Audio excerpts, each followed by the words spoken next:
파워포인트 좀 띄워주실까요? 네, 다시 한번 지금 분당교회 형제자매 여러분, 또 대구교회 형제자매 여러분, 그리고 그 외에도 또 같이 이렇게 온라인으로 예배드리신 분들을 환영을 드리고요. 제가 지난주인가 지지난주군요. 이렇게 예전에 이렇게 그 대학부 때 우리가 같이 예배드렸던 분인데, 이렇게 지금은 이제 우리 교회를 나오고 있지는 않지만 다른 교회를 다니고는 있는데, 우연히 하여튼 우리 교회의 이 온라인 예배를 알게 돼서 주중 예배를 같이 드리게 됐다라는 이야기를 저한테 카톡으로 보낸 한 분이 있으셔가지고 되게 놀라웠다는 생각이 너무 드는데, 지금 오늘은 또 누가 우리와 함께 하고 있을지 또 너무나 또 우리는 모르지만 우리 형제자매들을 넘어서서 다른 분들이 또 함께 할 수도 있다는 생각이 너무 듭니다. 하나님께서 어떤 방식으로든 하나님 말씀이 퍼져나가기를 원하신다는 생각이 듭니다. 오늘은 이제 다니엘서를 좀 마무리하는 마지막 5번째 시간을 보내려고 합니다.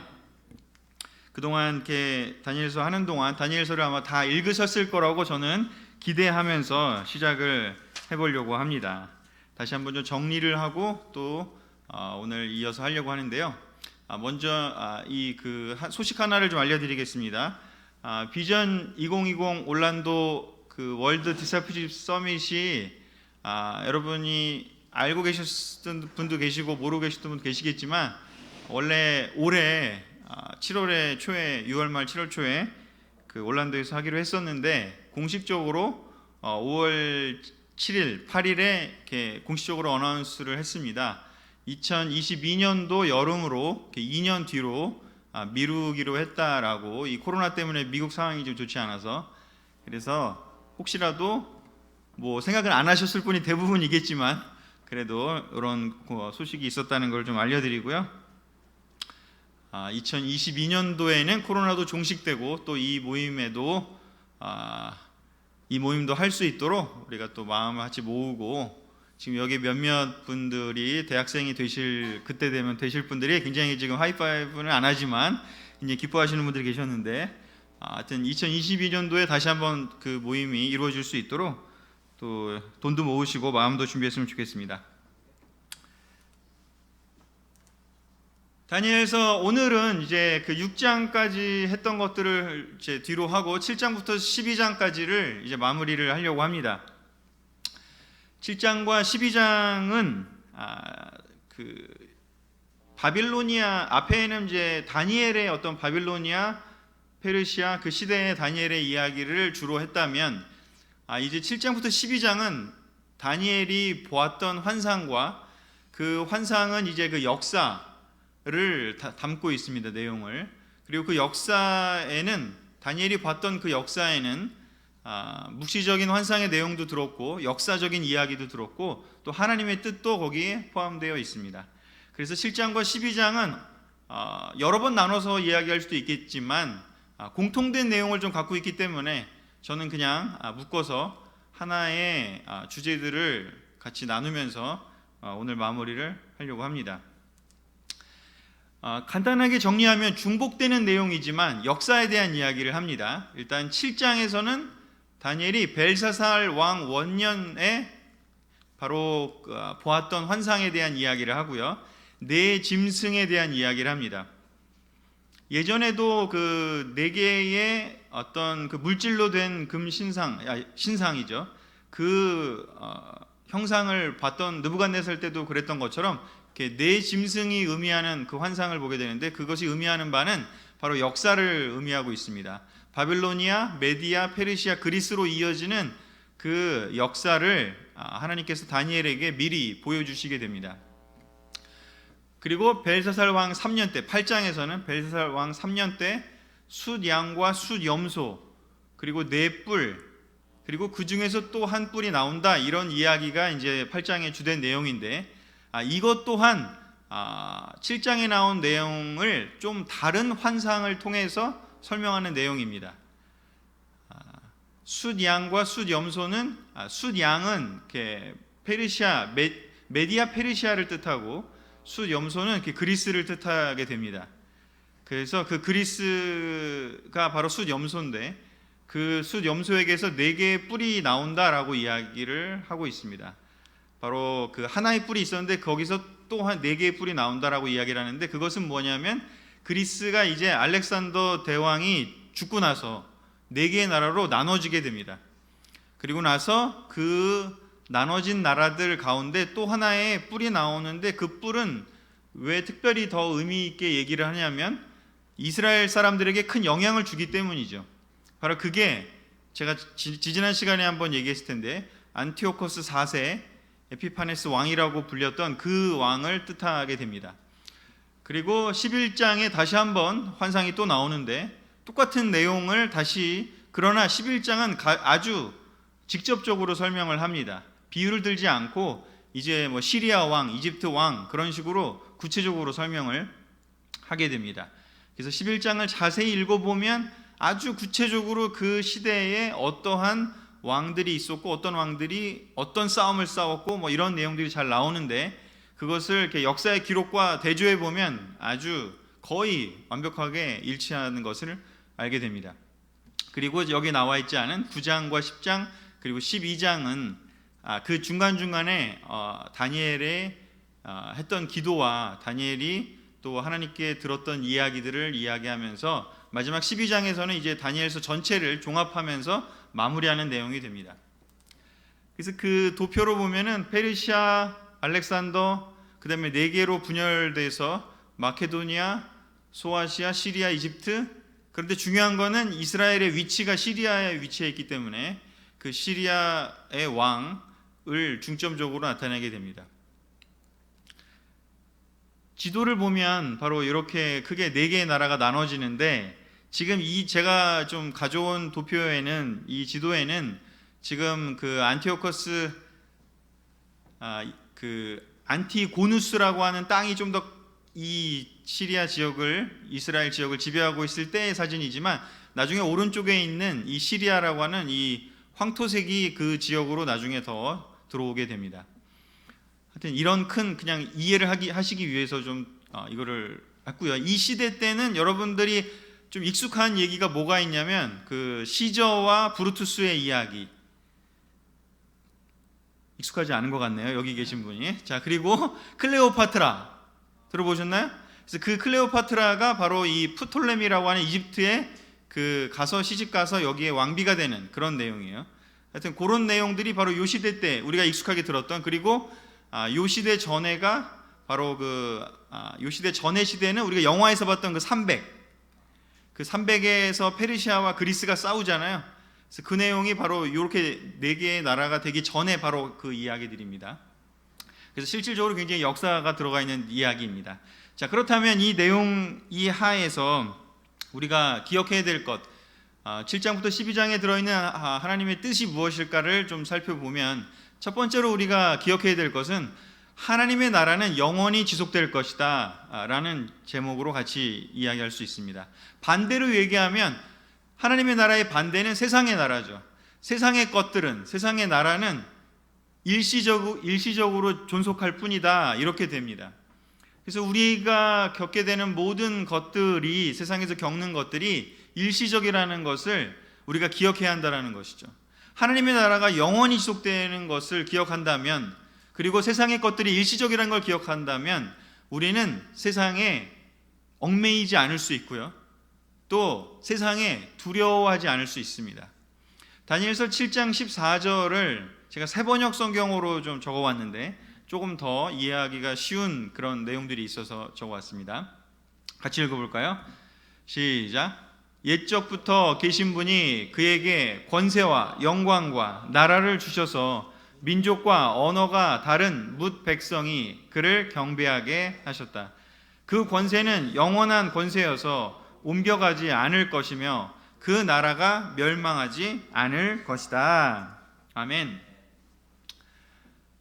이 이야기를 다니엘이 들었습니다. 우리가 지금 봤을 때는 너무나 당연한 이야기인 것 같지만 다니엘의 상황에서 한번 우리가 들었다고 한번 생각을 해봅시다. 다니엘은 포로로 끌려가 있는 상황이었고 나라가 이제 멸망한 상태에 있었습니다. 그리고 강력한 제국이 바로 바빌로니아, 페르시아 막 이렇게 강력한 제국이 통치하는 것을 직접 경험한 사람이에요. 그 상황에서 다니엘의 입장에서는 우리 민족, 우리 나라는 끝났구나라고 생각하고 절망할 수도 있는데, 그 다니엘한테 하나님께서 아까 보여준 것처럼 3번이나 환상을 보여주시면서 설명을 해주신다라는 거죠. 똑같은 이야기를 다니엘에게 왜 3번이나 보여줬을까? 시간차를 두고. 그 이야기는 다니엘이 잘 이해를 못했기 때문인 거죠. 이 성경책에도 다니엘이 그 환상을 보고 번민했다고 그러고 잘 이해를 못했다 이런 표현이 나와 있는 것처럼 다니엘 입장에서 봤을 때는 잘 이해하기 힘들었어요. 정말 바빌로니아가 무너질까? 정말 페르시아가 무너질까? 그런 생각이 들었던 거죠. 우리들의 삶에도 어떻습니까? 우리가 다니는 우리를 지배하고 있는 우리의 회사를 지배하고 있는 그런 높으신 분들 말하자면, 아니면 뭐 이 세상을 지금 우리의 지금 사회를 지배하고 있는 분들, 예전에 비해서는 훨씬 더 달라지긴 했지만 영원할 것 같은 느낌을 받습니다. 강한 사람은 계속 강할 것 같고 돈이 많은 사람은 계속 돈이 많을 것 같고, 세상을 좌지우지할 것 같은 사람들은 여전히 계속해서 그럴 것 같습니다. 그러나 하나님이 다니엘에게 이야기하는 것은 무엇인지, 그것은 오래가지 못할 것이다 라는 메시지입니다. 그리고 대신에 하나님의 말씀이, 하나님의 나라만이 영원히 존속할 것이고 하나님의 뜻만이 궁극적으로 이루어질 것이다 라고 다니엘에게 이야기를 했던 것이고, 그 다니엘은 그걸 적어놓고 그 후대 사람들이 그것을 공유하기를 원했습니다. 다니엘처럼 힘든 시기에 처했던 사람들, 절망하고 할 수밖에 없는 그 상황에 있던 사람들에게 희망의 메시지를 계속해서 전해준 것이죠. 어쩌면 우리는 그만큼 느끼지는 못할지 모르지만 이 이야기는 어마어마한 이야기입니다. 하나님의 나라가 영원히 지속될 것이다를 우리가 올바로 아는 것은 매우 중요합니다. 예수님도 베드로에게 이야기를 했습니다. 뭐라고 이야기를 했는지 이렇게 이야기를 했죠. 마태복음 16장 18절에요. 너는 베드로이다. 나는 이 반석 위에다가 내 교회를 세우겠다. 죽음의 문들이 그것을 이기지 못할 것이다. 여기선 베드로만 이야기했지만 요한복음 22장에는 너희들이라는 표현을 쓰면서 제자들을 이야기를 했습니다.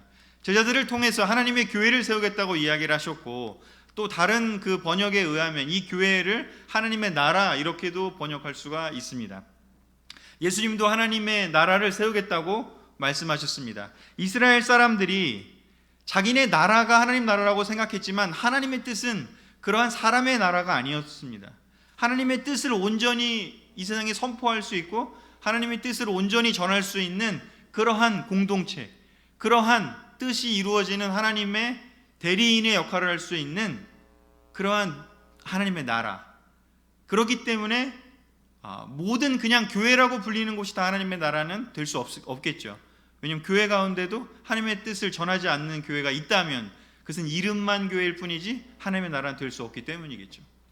자, 그러나 하여튼 중요한 것은 무엇인지 하나님의 나라가 궁극적으로 영원히 지속할 것이라는 것을 우리가 기억을 해야 됩니다. 다니엘이 살았던 시대, 그리고 다니엘 서를 읽었던 그 사람들의 시대 때 세계를 제패했던 왕들은 어떻게 최후를 맞이했을까를 보면, 페르시아의 키루스 왕은 전쟁 중에 갑자기 사망을 하게 됩니다. 그리스 알렉산더 대왕은 20살의 왕이 돼서 13년 동안 그 당시에 온 세상을 전부 다 정벌을 해버립니다. 그러나 33세 때 갑자기 질병에 걸려서 갑자기 죽게 됩니다. 그리고 이스라엘 사람들한테 너무나 큰 박해를 안겼던 그 시리아의 안티오코스 4세도 그 이스라엘 백성들에게 아주 모욕감을 주는 행위들, 성전에 제우스 신상을 갖다가 세워놓고 또 거기에 돼지를 갖다가 번제물로 드리게 하는 짓을 하면서, 그리고 이 율법을 지키는 사람들 다 잡아 가뒀던 그 안티오코스 4세는 그 일이 있고 나서 얼마 지나지 않아서 갑자기 질병으로 죽게 됩니다. 역사적 기록에 나와 있습니다. 세상에 떵떵거리고 내가 모든 걸 다 통치할 수 있다, 내가 이 세운 나라가 영원할 것이다 라고 이야기했던 그 사람들은 다 이렇게 갑작스럽게 사망하는 결과를 보게 됩니다. 역사를 통해서 증명되고 약속을 통해서 믿음을 주는 것은 바로 무엇인지 하나님 나라가 영원할 것이라는 것입니다. 우리는 기억해야 합니다. 그 하나님의 나라를 이해하는 것은 매우 필요합니다. 성경에 왜 역사를 통해서도 보여주고 또 역사가 아니라 그냥 선포를 통해서도 바로 하나님의 약속이라는 그 말씀을 통해서 우리한테 이 믿음을 주는지, 그것은 바로 우리 보고 세상을 두려워하지 말라고, 세상의 가치관에 압도당하지 말라고 우리에게 이야기를 하는 것입니다. 그리고 그것을 통해서 우리가 유혹을 받을 때 그것을 이겨낼 수 있는 힘이 되기 때문인 거죠. 다니엘서 11장 35절과 12장 10절을 같이 읽어보도록 하겠습니다. 시작. 그 지혜로운 자들 가운데 일부는 죽음을 당하겠지만 그 결과 하나님의 백성들은 연단을 받아 정결하고 깨끗하게 될 것이다. 이런 일은 하나님이 작정하신 때까지 계속될 것이다. 시련과 박해를 통해서 많은 사람이 연단을 받아 정결하게 될 것이나 악한 사람은 계속 악을 행할 것이다. 악한 자는 아무것도 깨닫지 못할 것이며 오직 지혜로운 자만 깨달을 것이다. 아멘. 잘 생각해 보시면, 실제로 잘 생각해 보시면 우리의 역사를 생각해 봐도 우리가 일제시대에 이 1910년에 우리가 일제의 한일 합병이 되었죠. 안타깝게도. 그리고 나서 1920년까지는 20년대까지만 해도 엄청난 독립운동과 또 희망을 놓치지 않고 사람들이 살았습니다. 그래서 1919년인가요? 3.1절 운동이 있었던 그때만 해도 그런 열기가 있었던 것이죠. 그런데 그것이 제압당하고 또 10년이 더 흘렀습니다. 약 25년이 흐른 그 1930년대가 왔을 때 사람들은 점점 절망하기 시작하고 변절자가 나오기 시작합니다. 왜냐? 일본이 우리나라를 계속해서 지배할 거라는 그 믿음이 지배했기 때문인 거죠. 이스라엘의 역사에서도 마찬가지입니다. 시리아가 안티오코스 4세 전에 3세도 있었고 2세도 있었고 1세도 있었겠지 않겠습니까? 그런 긴 시간 동안 계속해서 지배를 하니까 사람들이 변절하기 시작했습니다. 하나님 나라가 올 거라는 것을 더 이상 믿을 수가 없었습니다. 그래서 배신자들이 늘어나기 시작을 했습니다. 심지어는 기록에 보면 대제사장의 자리를 이 안티오코스 일가의 왕들한테 돈을 주고 사는 사람들이 생겨나기 시작했다고 합니다. 그들끼리 경쟁을 하고 싸웠다라고 하는 기록들이 남아 있습니다. 왜 그런 일을 했을까요? 믿음이 없었기 때문인 것이죠. 하나님 나라가 다시 올 거라는 생각을 하지 않았기 때문입니다. 이 세상의 왕이 계속해 통치할 것 같으니까 그냥 그 지위를 얻기 위해서 그들은 불법을 저지르고 하나님 말씀을 타협하고 자기 마음대로 사는 그 일을 하게 된 것입니다. 우리나라에도 그 놀라웠던 사람들이 1940, 30년대 그리고 40년대에 됐을 때 엄청나게 많은 사람이 변절했음을 기록을 통해서 볼 수 있습니다. 여러분에게 하나님 나라가 영원할 것이라는 것, 그리고 반드시 존속할 것이고 이루어질 거라는 것을 믿는 그 믿음은 우리의 삶에 있어서 타협하지 않을 수 있는 믿음을 준다라는 것이죠. 그렇기 때문에 인내할 수 있게 되고 올바른 희망을 가져가게 된다는 것입니다. 특별히 여기에 지금 학생들이 좀 몇 분 와 계신데 여러분들 학생으로서 여러분들이 인내를 배워야 됩니다. 하나님 말씀대로 열심히 성실하게 공부하고 또 하나님께서 주신 것들을 가지고 세상을 하나님 말씀대로 살아내면서 세상을 바꿀 수 있다는 그 믿음을 절대로 포기하면 안 됩니다. 세상에서 조금 더 자기의 힘으로 공부하고 자기의 힘으로 또는 세상의 방법으로 돈으로 아니면 뭐 어떤 다른 세상적인 가치관으로 더 재밌게 지내는 것 같고 더 잘 사는 것 같은 사람들이 여러분의 눈에 보일지 모릅니다. 그러나 하나님은 성경을 통해서 역사를 통해서 우리에게 이야기해 주십니다. 그런 것에 속지 말라고. 끝까지 믿음을 지키고 끝까지 하나님 말씀대로 성실하게 우리의 본분에 맞게 공부도 해야 될 뿐만 아니라 믿음도 지키고 또한 그런 것들을 뿐만 아니라 이 세상을 하나님 말씀대로 사람들을 바꿀 수 있다는 것, 하나님이 그렇게 하실 거라는 것을 믿는 그 믿음을 가지고 살아야 한다는 것입니다. 자, 두 번째 이야기를 해보겠습니다. 다니엘서 7장 13절에 보면 세번역 성경 이렇게 기록되어 있습니다. 내가 밤에 이러한 환상을 보고 있을 때에 인자 같은 이가 오는데 하늘 구름을 타고 와서 옛적부터 계신 분에게로 나아가 그 앞에 섰다. 마태복음 16장 27절 하나만 가져왔는데요. 그 성경에, 신약 성경에, 특별히 복음서에 이런 표현들이 많이 나옵니다. 제가 읽겠습니다.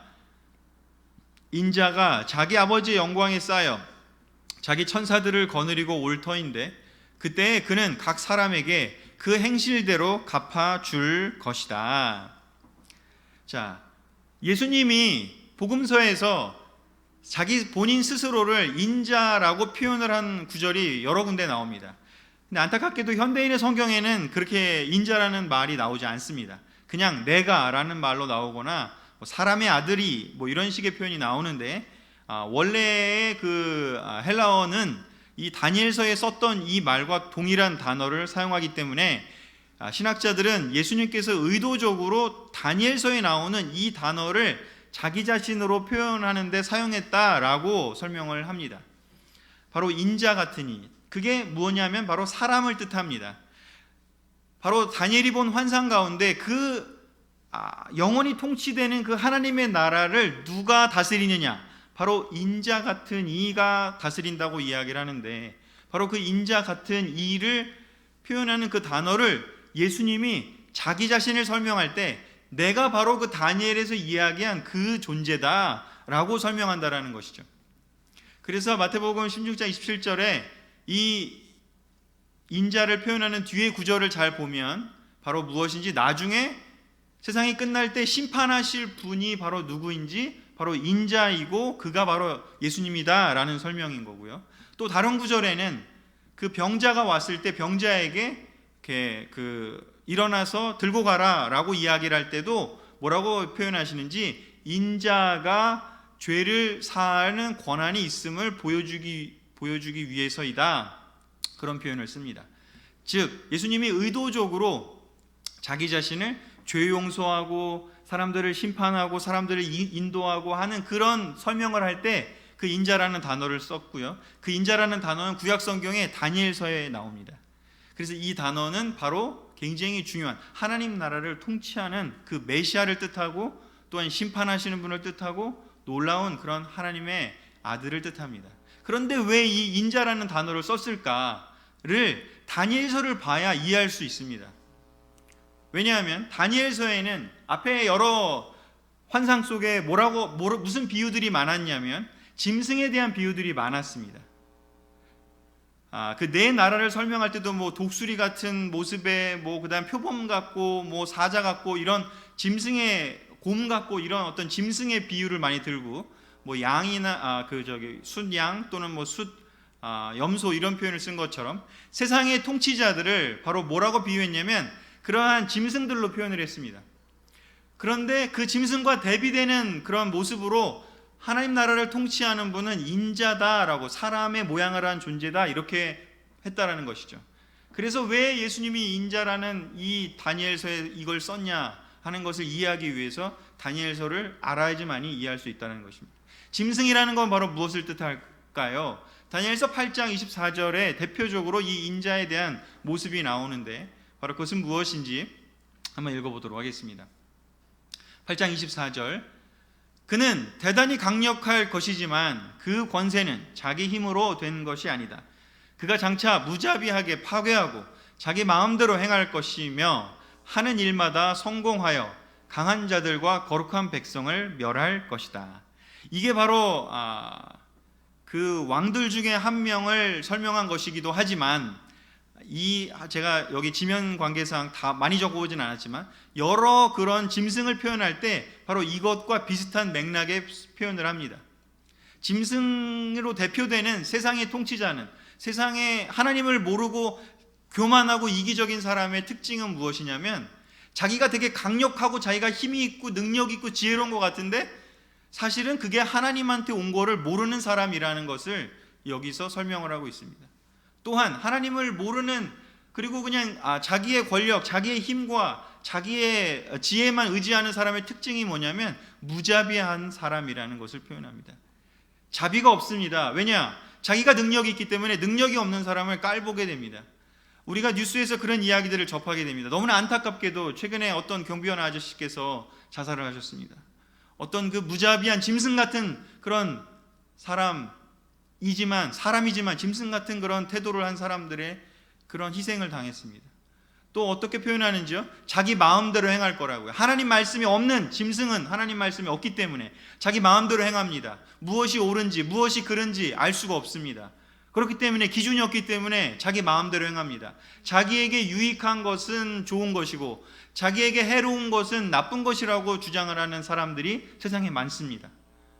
법도 자기 마음대로 바꾸고 싶어 하고요. 돈으로 매수해서 자기 마음대로 편리하게 하고 싶은 것이 짐승의 행동들인 것이죠. 그리고 또한 하는 일마다 성공하면서 어떻게 하는지 강한 자들과 거룩한 백성을 멸하기 위해서 노력한다는 것이죠.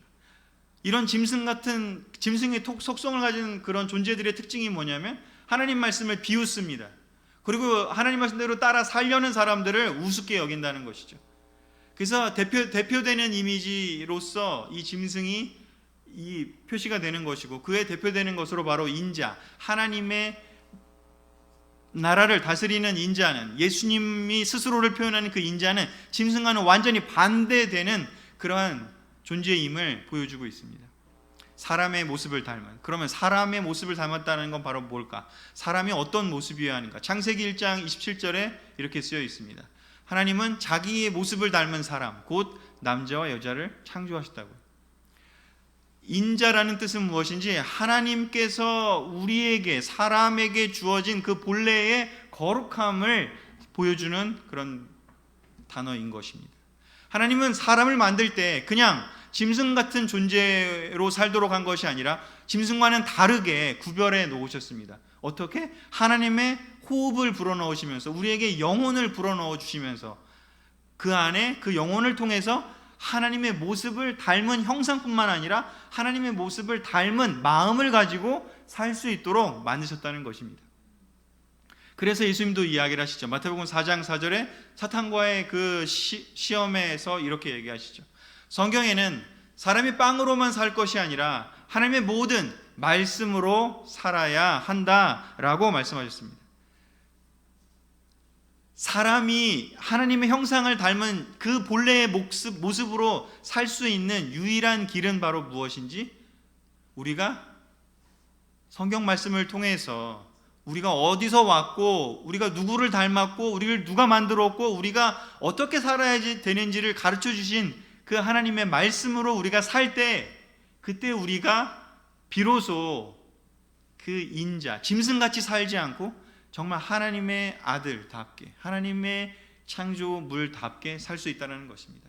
우리가 기억해야 합니다. 우리가 왜 말씀을 봐야 되는지, 우리가 왜 기도해야 되는지, 우리가 왜 교제해야 되는지, 영적인 사람들과 왜 교제해야 되는지, 우리가 말씀에서 벗어나고 기도에서 벗어나고 우리가 교제에서 벗어나면 어떤 일이 벌어지는지, 우리는 인자의 모습에서 짐승의 모습으로 바뀌고야 말 것입니다. 여러분도 아마 경험해 보셨을 것입니다.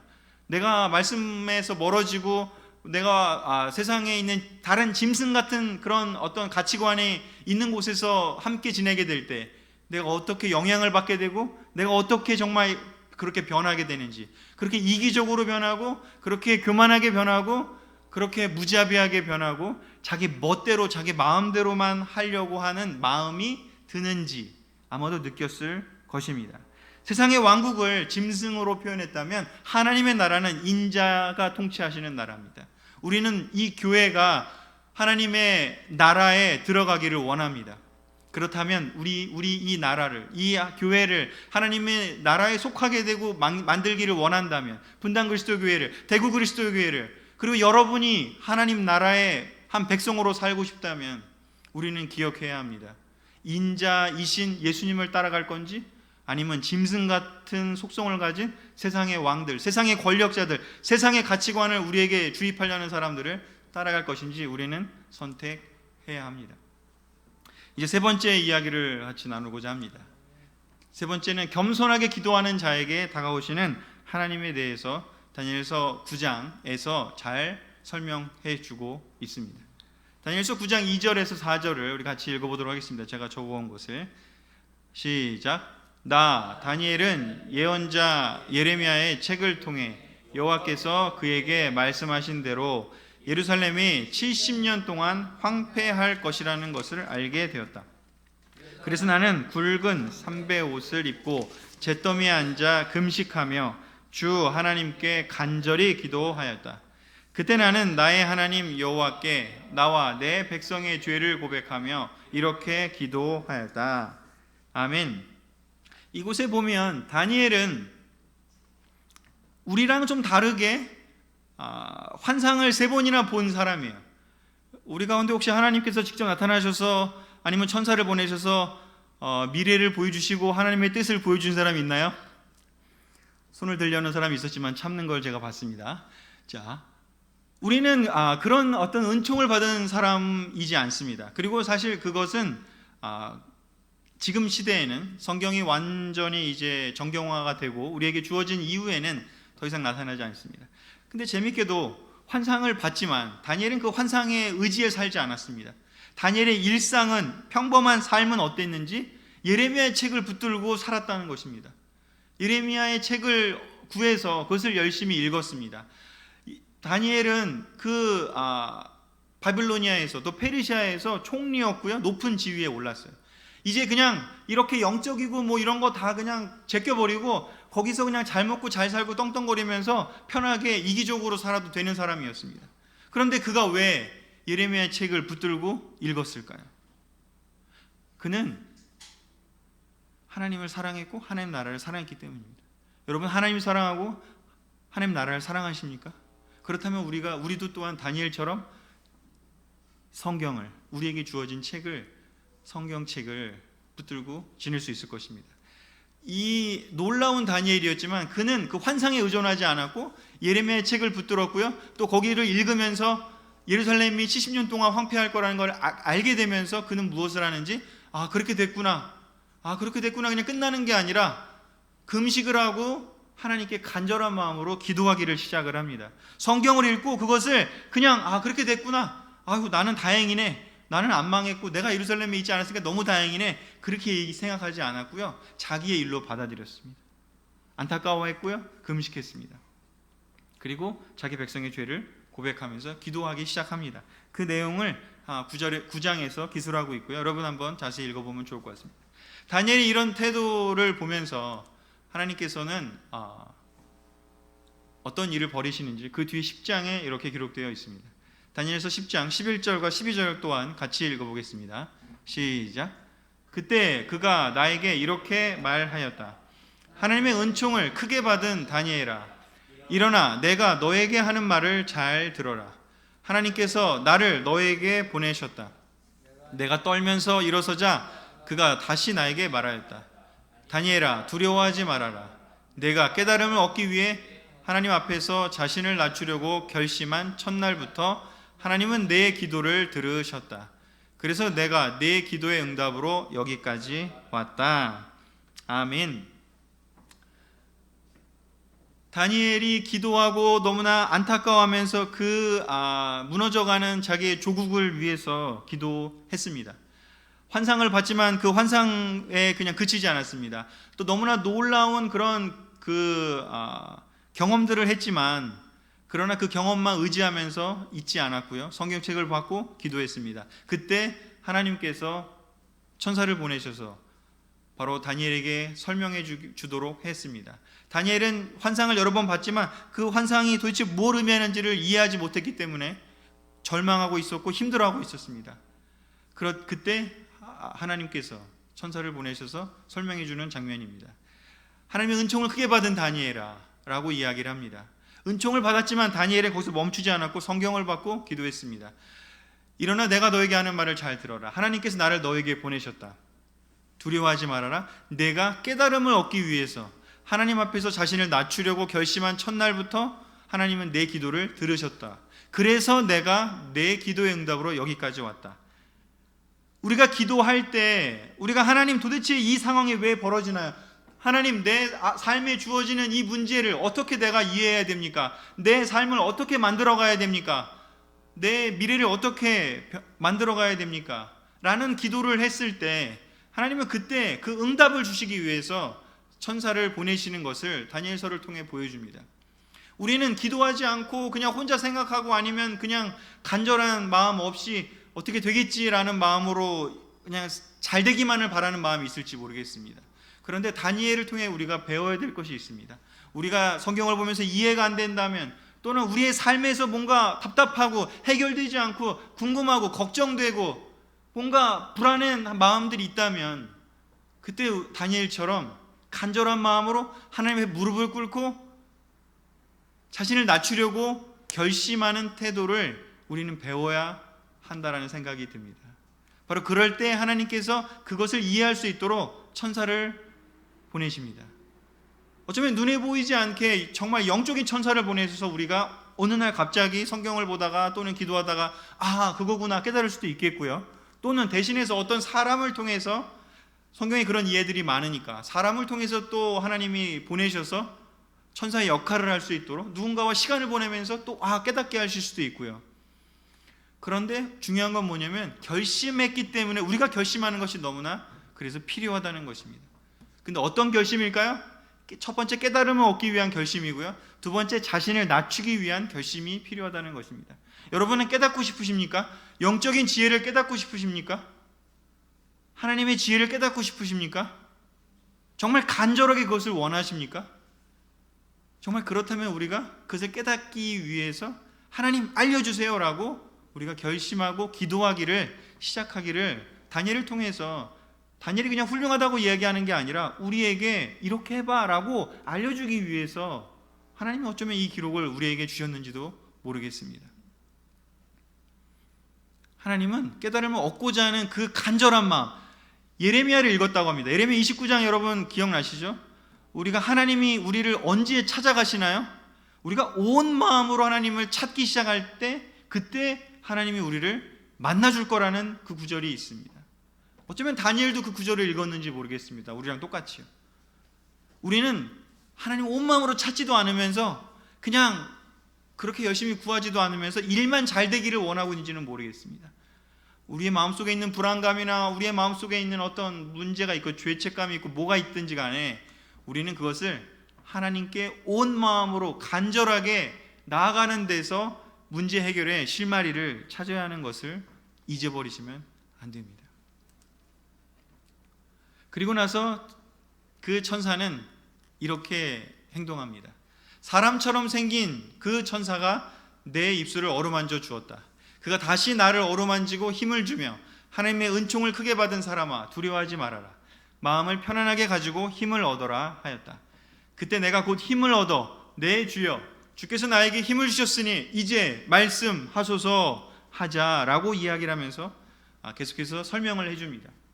여러분은 힘을 얻고 싶으시다면 이 구절을 명심해서 봐야 됩니다. 여기서 그 천사는 다니엘의 입술을 어루만져 줍니다. 이 장면은 이사야서 6장의 이사야에게 똑같이 하는 행동입니다. 천사가, 그때 하나님도 천사를 통해서 이사야의 입술을 어루만져 줍니다.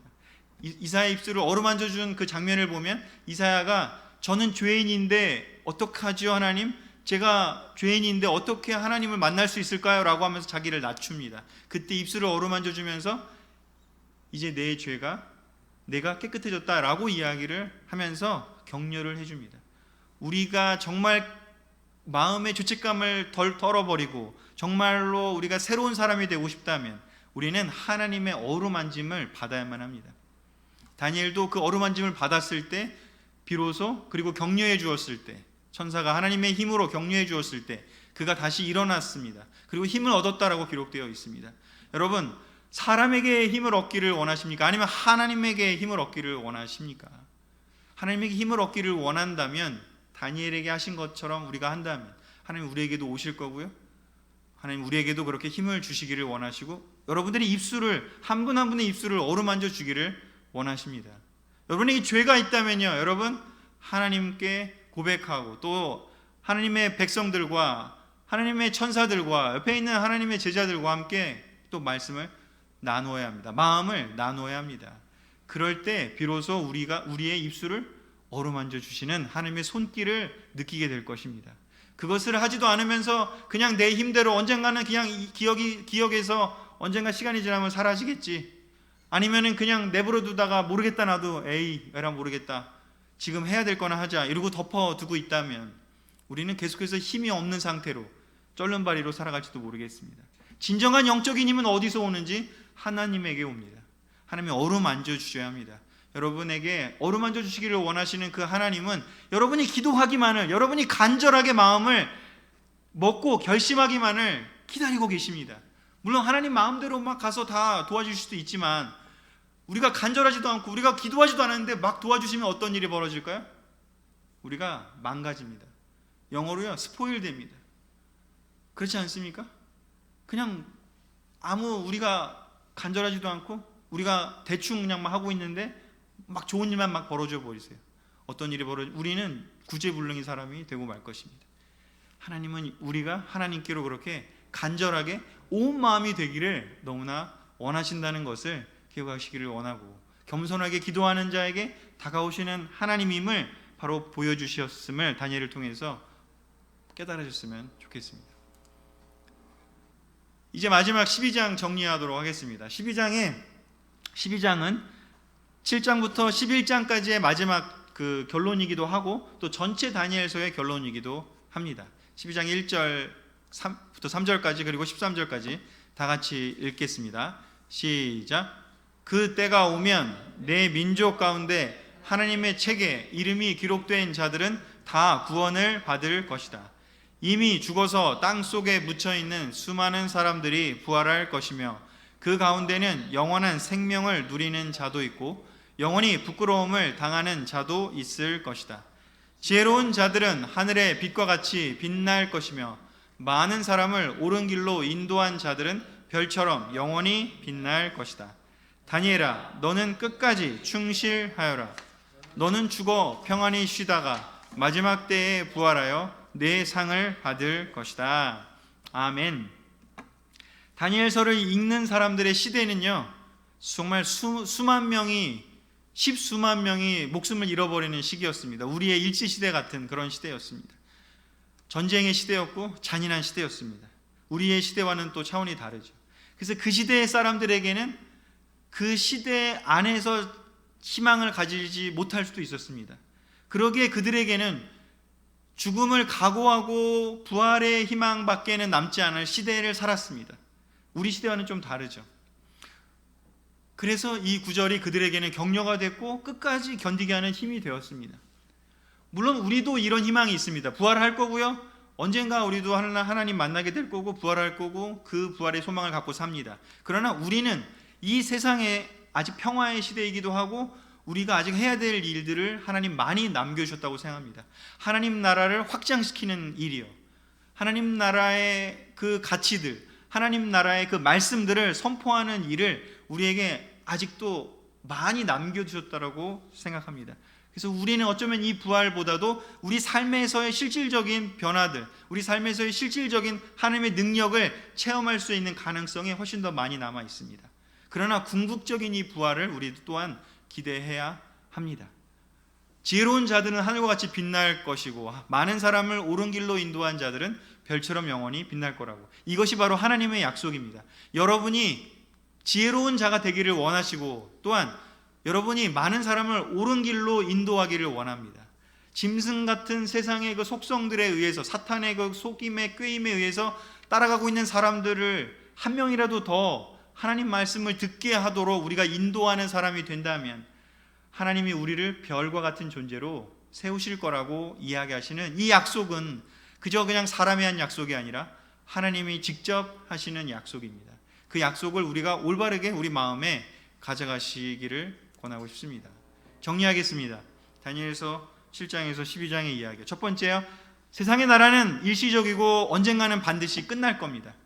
그러나 하나님의 나라는 영원히 지속될 겁니다. 우리가 속한 그 나라가 하나님의 나라임을 기억하기를 원하고, 하나님의 나라에 속하지 않은 사람들은 그 비밀을 알 수가 없을 것입니다. 그러나 우리가 알고 있다면 그것을 가볍게 여기지 않고 소중히 여기고 그것을 올바르게 전파해야 될 사명이 또한 우리에게 있음을 기억하기를 원하고, 무엇보다도 감사하기를 먼저 하시기를 원합니다. 두 번째요, 하나님의 나라는 짐승이 아니라 인자가 다스리는 나라입니다. 하나님의 나라는 예수님이 다스리는 나라입니다.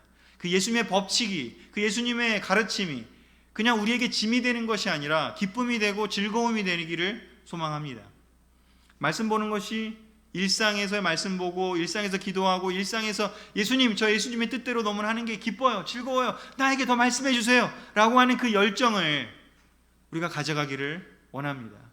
코로나가 있든지 없든지 하나님의 뜻을, 인자의 뜻을 우리의 주변에 있는 이웃에게, 우리가 만날 수 있는 사람들에게 우리가 향기를 내뿜을 수 있는 그러한 한 명 한 명이 되기를 원합니다. 세 번째요, 하나님은 겸손하게 기도하는 자에게 다가오시는 분이심을 보여주었습니다. 우리에게 원하시는 태도가 뭘까? 겸손한 태도요, 기도하는 마음이요, 일상에서 하나님 말씀을 깨닫기 위해서 씨름하는 그 열정이요, 그 열정을 하나님은 이 시대에도 찾고 계십니다. 제가 다니엘서 첫 번째 할 때 뭐라고 얘기했는지, 특별히 다니엘은요 어떤 목회자 같은 사람이 아닙니다. 그냥 직장인이었습니다. 그냥 일상을 살아가는 사람이었습니다. 그런 사람을 통해서 하나님은 세상에 놀라운 하나님 나라를 선포하셨고요, 몇백 년 전에. 그리고 하나님 말씀이 그의 삶을 통해서 나라도 없고 외로운 그 외톨이 그 고향 타 지역에서 고향 잃어버리고 온 그 타 지역에 사는 그 힘든 사람에게 임하셔서 놀랍게 역사하셨음을 보여주셨습니다. 이 말씀을 듣고 있는 여러분 한 명 한 명이 다니엘이라고 다시 한번 하나님의 말씀, 하나님의 그 다니엘서를 통해 전해주는 것처럼 저도 선포하고 싶습니다. 여러분들이 한 분 한 분이 진정한 다니엘이 되시기를, 이 시대의 다니엘이 되시기를 바라면서 지난 5주간의 다니엘 강해를 마치도록 하겠습니다.